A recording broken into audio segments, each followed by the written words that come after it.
आज की चर्चा का विषय है जन आंदोलनों में लोक साहित्य की भूमिका। इस चर्चा से आप जन आंदोलन का अर्थ, स्वरूप और उद्देश्य जान सकेंगे। जन आंदोलन के नायकों की भूमिका समझ सकेंगे। जन आंदोलन और लोक साहित्य के अंतर संबंध का निदर्शन कर सकेंगे। प्रमुख जन आंदोलनों में प्रयुक्त लोकगीतों की भावभूमि का परिचय प्राप्त कर सकेंगे। जन आंदोलन के संदर्भ में लोक साहित्य के अध्ययनीय पक्षों को समझ सकेंगे।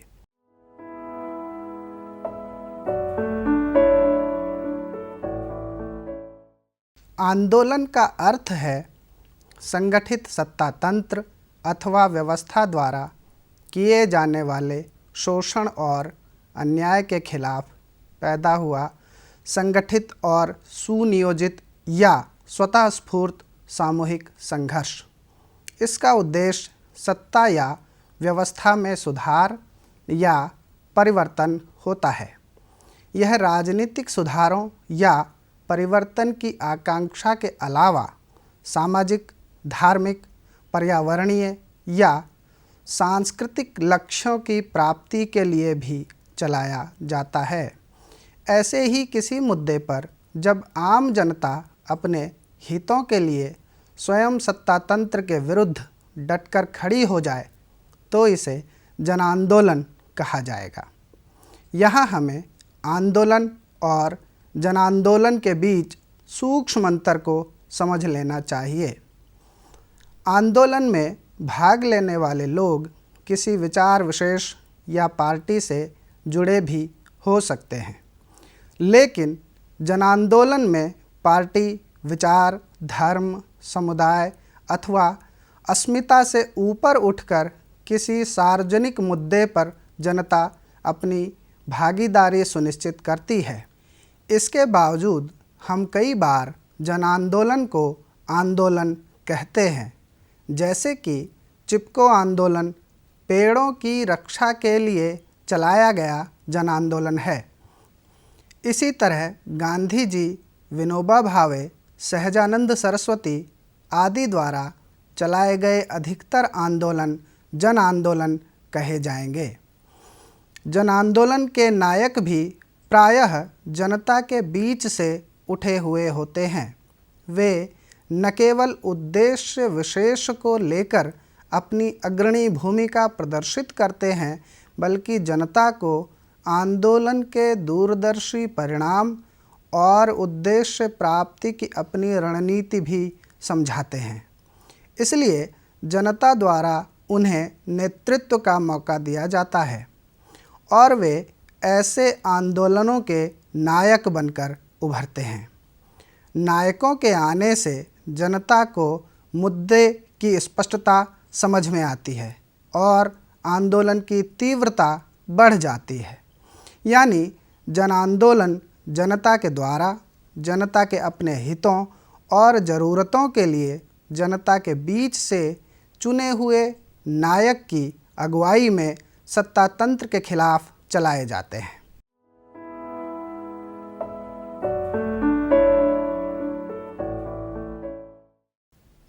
किसी भी जन आंदोलन की रीढ़ जनता के मुद्दे होते हैं, जिन्हें प्राप्त करने के लिए वह सत्तातंत्र के खिलाफ खड़ी होती है। लेकिन सत्ता किसी भी मांग को तुरंत तो नहीं मान लेती। अगर ऐसा हो जाए तो जन आंदोलनों की ज़रूरत ही क्या है।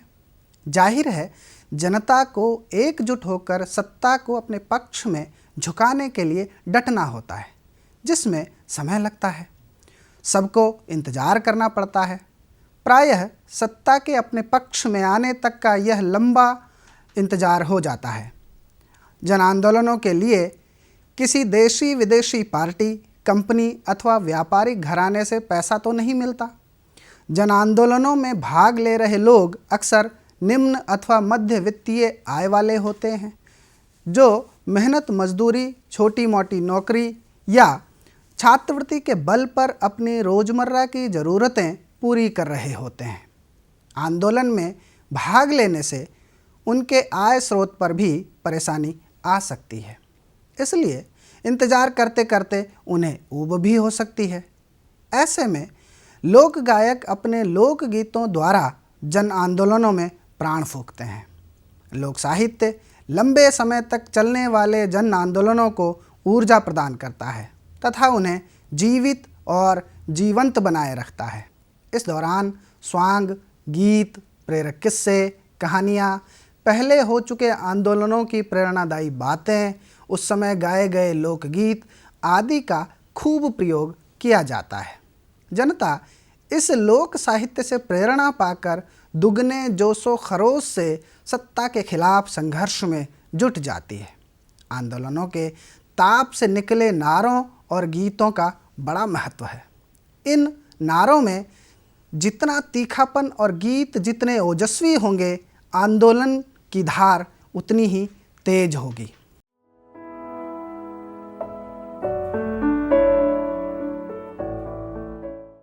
शुरू में स्वराज प्राप्ति का आंदोलन लोकमानस में था ज़रूर, पर उतना मुखर नहीं था।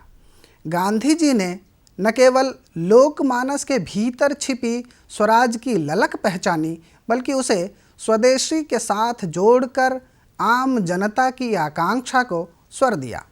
इसके बाद तो स्वराज का आंदोलन गांवों के शोषित किसानों, मजदूरों और स्त्रियों ने संभाल लिया। इसके बाद स्वराज प्राप्ति का उद्देश्य एक प्रखर जन आंदोलन बनकर उभरा। एक सीमा तक गांव का स्वराज अंग्रेजों के आने से पहले पूरी तरह बना हुआ था। गांधी जी की प्रेरणा का मुख्य स्रोत ग्राम स्वराज था, जो विकेंद्रीकरण में मनुष्य की स्वाधीनता की सुरक्षा समझता था। इसी ग्राम स्वराज ने भारत की अस्मिता सुरक्षित रखी थी, और जब गांधी जी ने अपनी अंतर्दृष्टि दी तो स्वराज की लड़ाई का नक्शा ही बदल गया। अब लड़ाई सिर्फ बातों और नारों तक सीमित नहीं रही, वह ऐसे कर्म क्षेत्र में उतर गई जिससे हर आदमी के श्रम का महत्व पूरा हो गया तथा उस श्रम का परिणाम स्वराज की वेशभूषा बन गया। इसलिए उनके आंदोलन लोक साहित्य के मोर्चे पर भी लड़े गए।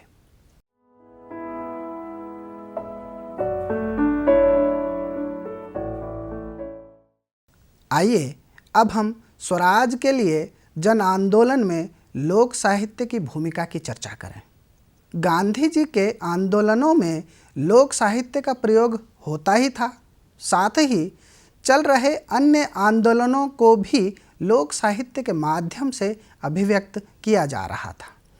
उनके स्वदेशी आंदोलन को लक्ष्य कर एक लोकगीत में कहा गया है, खद्दर के धोती पहरें ओ खद्दर के कुर्ता, लगावे खद्दर के टोपी, हाथ में सुराजी झंडा। लोग जब अपने नायकों से प्रेम करता है तो उन्हें दूल्हा, बाबा, माई, भगवान, अवतार कुछ भी बना देता है। एक लोकगीत में गांधी जी को दूल्हे के रूप में दिखाया गया है। बान्ही के खद्दर के पगड़िया, गान्ही चले ससुररिया, ना गानी बाबा दुल्हा बने हैं, नेहरू बने सहबलबा ना। भारतवासी बने बराती, चले नंदन की नगरिया ना। एक दूसरे लोकगीत में तो सामान्य दूल्हे की वेशभूषा भी बदल दी गई है। दूल्हा अपनी शादी का जोड़ा एक ओर झटक कर खादी पहन लेता है और तिरंगा लेकर चलने लगता है।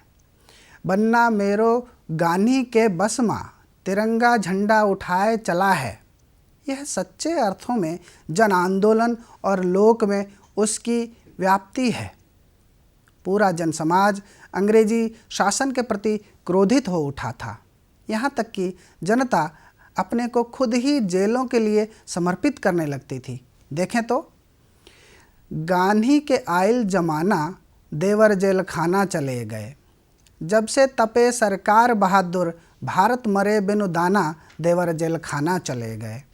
हाथ हथकड़िया गोड़वा में बेड़िया, देशवा भर भैल दीवाना, देवर जेल खाना चले गए।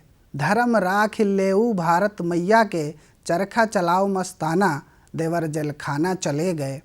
गानी जवाहर के काम मर्दाना, भगत सिंह भये दीवाना, देवर जेल खाना चले गए। ये वे लोकगीत हैं जिनसे न केवल स्वराज के लिए जन आंदोलनों को प्रेरणा मिलती रही, बल्कि जिनके माध्यम से अंग्रेजों के प्रति जनता का आक्रोश, अपनी मजबूरी, देश की रक्षा, श्रम करने का संकल्प आदि अनेक भाव भी व्यक्त हुए।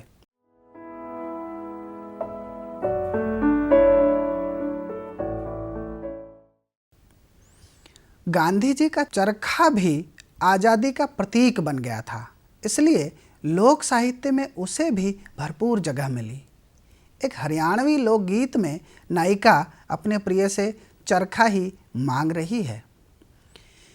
पिया मन्ने एक चरखा ल्या दे, मैं भी सूत बनाऊंगी, हो मेरे राम 40 गज का झालर आड़ा दामन एक सिमाऊंगी, हो मेरे राम शीशा आड़ी चमक चूंदड़ी खादी की मंगवाऊंगी, हो मेरे राम हाथ में पाने झंडा तिरंगा खादी आड़ा ठाऊंगी, हो मेरे राम।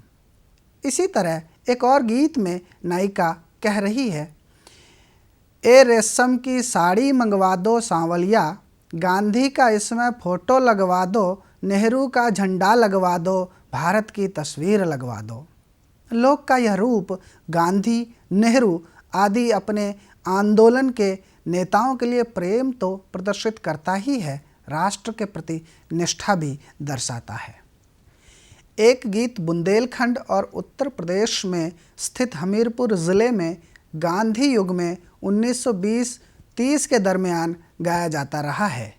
इस गीत में चरखे की तुलना सुदर्शन चक्र से की गई है, जिसमें यह प्रतिपादित करने की कोशिश की गई है कि इस चरखे की डोर में ही महात्मा गांधी के सपने गुंथे हुए हैं। चल चल चक्र सुदर्शन मोरे, चल चल चरखा चल रे, गांधी के सपनन के डोरे, चल चल चरखा चल रे। चल चल चक्र सुदर्शन मोरे, गांधी ने सुराज के काजे, ऐसी अलख जगाओ, ई चरखा के तार तार में अपनो मंत्र भराओ। देश छोड़ जय हैं जय गोरे, चल चल चरखा चल रे, चल चल चक्र सुदर्शन मोरे, घर घर में चरखा को सुरजो, गूंज रहो है बाको, जन जन जाग रहे जागन को, जंत्र गयो है टाको, दासता के बेड़ी टोरे। इसी तरह एक और गीत है जो स्वदेशी आंदोलन के बाद गाया जाता रहा है। इस गीत में महात्मा गांधी और शौकत अली के माध्यम से हिंदू मुस्लिम एकता पर बल दिया गया है। महात्मा गांधी शौकत अली के साथ मिलकर किस तरह से जन जागरण कर रहे हैं, किस तरह से खिलाफत आंदोलन को संपूर्ण भारत का आंदोलन बना रहे हैं, इस भाव को केंद्रित करते हुए स्वदेशी आंदोलन के महत्व को प्रतिपादित किया गया है। सबको गाढ़ा पैरो भाई, जासो होए भलाई, घर घर रांटा चरखा धर लेव, बनवा लेव नटाई, छोड़ देव इजलास तसीली, उर दीवानी भाई। शौकत अली और गांधी जी ने सबका देव जगाई, दुख खुमान अब अपनी उजत, किस्मत देत दिखाई।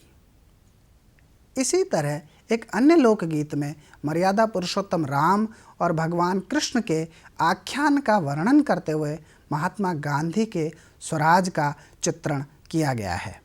जब जब एक रास राजे, दुश्मन होत पराजे, रामचंद्र ने रावण मारो, निश्चर संग समाजे, किशन चंद ने कंस पछारो, दुज देवन के काजे, गवर्नमेंट से बिन असी मथुरा, गांधी लेत सुराजे।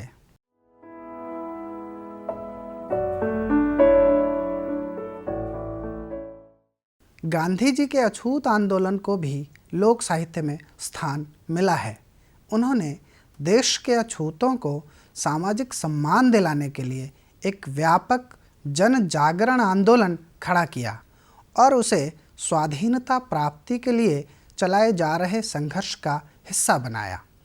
इससे भारत में जो सामाजिक जागरण उभरा, उससे अछूत कहे जाने वाले लोगों में यह विश्वास जगा कि अब हमें भी वह सब कुछ प्राप्त होगा जिस पर आज तक उच्च जातियों का अधिकार था।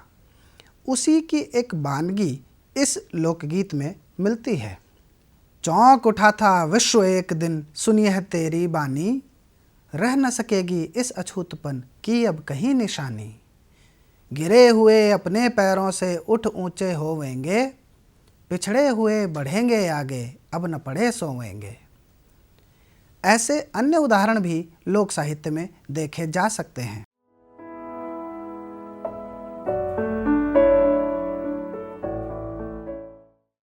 एक हरियाणवी लोकगीत में गांधी जी के सत्याग्रह का जिक्र है। एक जलेबी तेल में गांधी भेजा जेल में, जेल का फाटक गया टूट और गांधी आया फौरन छूट। सत्याग्रह गांधी ने चलाया, देश हमारा आज़ाद कराया। अब लोक साहित्य में उनके अहिंसा आंदोलन की एक वानगी पेश है। आज़ादी की हुई लड़ाई, गांधी ने एक फौज बनाई, बरछी तीर तलवार न जिस पे, सत अहिंसा का हथियार था जिस पे, लिए हाथ में तिरंगा झंडा, फोड़ा अंग्रेजा का भंडा।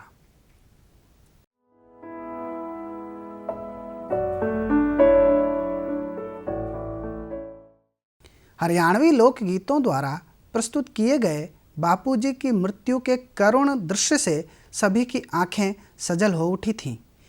एक गीत की पंक्तियां यहाँ अपनी अमिट छाप छोड़ गई हैं। काचा कुणबा छोड़ के बाबू सुरग लोक में सोगे, भारत के सब नर नारी अब बिना बाप के होगे। भारत के चंद्रमा छिप गए रहे बिलखते तारे। कितना मार्मिक लोकगीत है। भारत का चंद्रमा छिप गया था, उस शोक में तारे बिलखते रह गए। इस घड़ी में भारत की ललनाएं सिर्फ बिलख कर ही नहीं रह गईं, बल्कि उन्होंने नाथूराम को धिक्कारा भी। जाहिर है गांधी का व्यक्तित्व अपने आप में जन आंदोलन का ही पर्याय हो गया था। इसलिए जब उनकी हत्या हुई तो पूरा देश शोक में डूब गया। लोक साहित्य ने गांधी जी के हत्यारे नाथूराम को लानत मलामत भेजी। नथुराम तने शर्म न आई, बाबू के गोली मारी, तेरे कर्मा ने रोण लाग रहा, बैठी यो दुनिया सारी। बाबू ने कहा राम राम अर जगते किया किनारा, राम के मंदिर में जा पहुंचा श्री राम का प्यारा। गांधी जी के साथ दूसरे जन नेताओं के प्रति भी जनता के मन में अपार श्रद्धा थी। एक लोकगीत में सुभाष चंद्र बोस के प्रति लोक की चिंता देखिए। भारत माता तेरे फिक्र में बाबू चंद्र बोस गया, बेरा न पाटे किते फिरे भरमता होकर तेरा पूत गया। सबसे वीर भाइयों आपस में तम मेल करो, फूट गुलामी पड़ी देश में कान पकड़ के बाहर करो। एक पिता के बेटे होते सोच समझ के विचार करो, अंग्रेजा ने खबर पड़ी थी एक फौज तैयार करी, जो फौज आज़ाद हिंद की थी सारी गिरफ्तार करी। सिंगापुर में नेताजी ने मौत सी मारा मार करी, चुगलखोर ने चुगली करी थी हमारे देश भारत की। महात्मा गांधी जवाहर नू कहे, म्हारा भरा भराया लाल गया, भारत माता तेरे फिक्र में बाबू चंद्र बोस गया।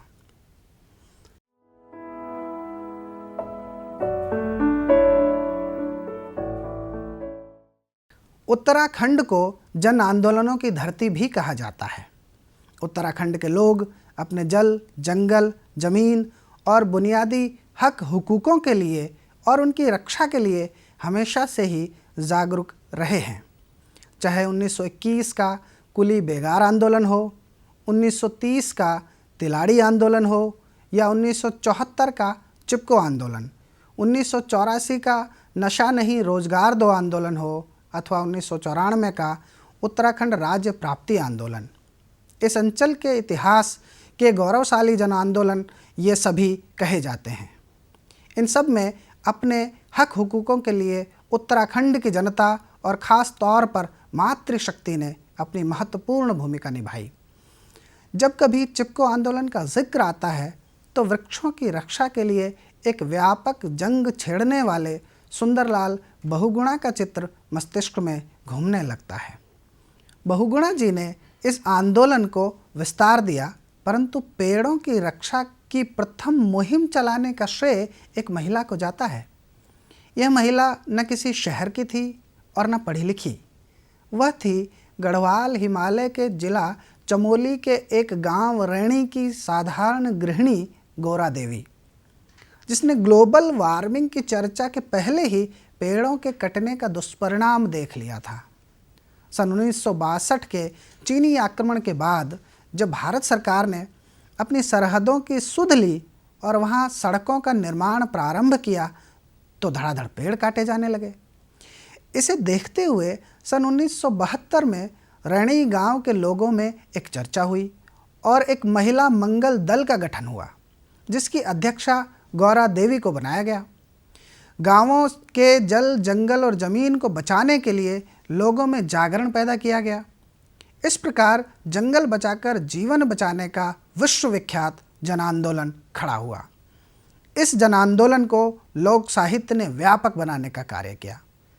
चिपको आंदोलन में स्त्री पुरुष, विशेष रूप से स्त्रियां, पेड़ों से चिपक जाती थीं और गीतों में नारे गूंज उठते थे। चला दीदी चला भूलो जंगल बचोला, यह नारा रैणी से होते हुए समूचे पहाड़ और फिर समूची दुनिया में फैला। रैणी जंगलों और धरती को बचाने का प्रतीक बना। इस जन आंदोलन में यह गीत भी गाया जाता था। माटू हमरू पानी हमरू, हमरा ही क्षण बौण ये, पितरों ने लगाई बौण, हमणी ये थे बचौण भी। ये है जन आंदोलनों के मध्य लोक साहित्य की महिमा।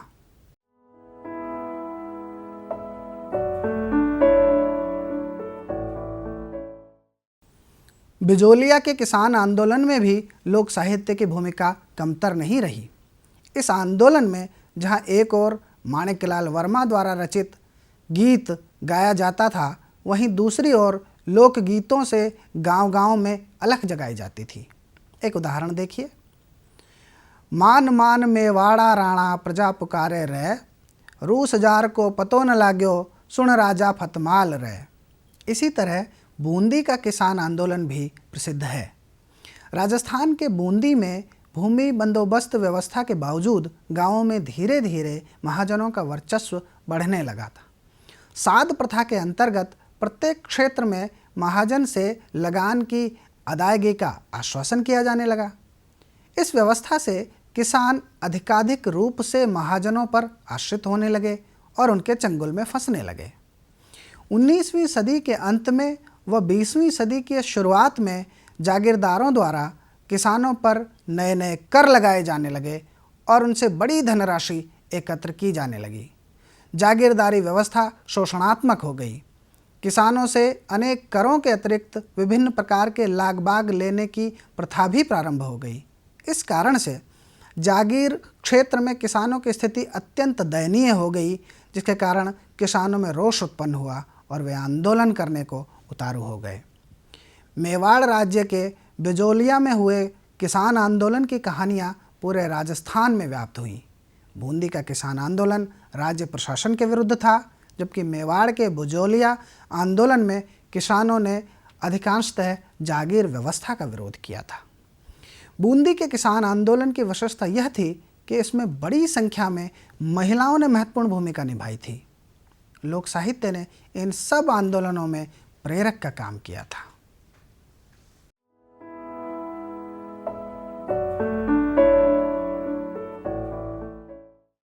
जब दिल्ली में जंतर मंतर पर भ्रष्टाचार के खिलाफ अन्ना का जन आंदोलन हो रहा था, तब वहाँ भी लोक साहित्य ने इस आंदोलन को धार दी।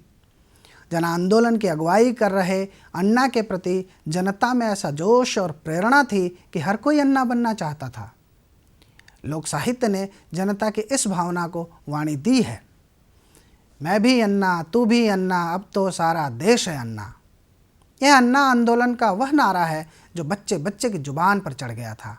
लोकपाल लोकपाल पास करो लोकपाल, अथवा जन जन की है यही पुकार, साफ करो अब भ्रष्टाचार। भ्रष्टाचार के विरोध में अन्ना के साथ खड़ी जनता ने उस दौरान खुलकर गाया था कि घर से बाहर निकलना होगा, अन्ना के साथ अब चलना होगा, चुप रहने से बात नहीं बनेगी, पूरी ताकत से चिल्लाना होगा, गूंगी बहरी इस सरकार को इंकलाबी नारों से जगाना होगा, एक साथ मिलकर लड़ते हुए भ्रष्टाचार को अब मिटाना होगा।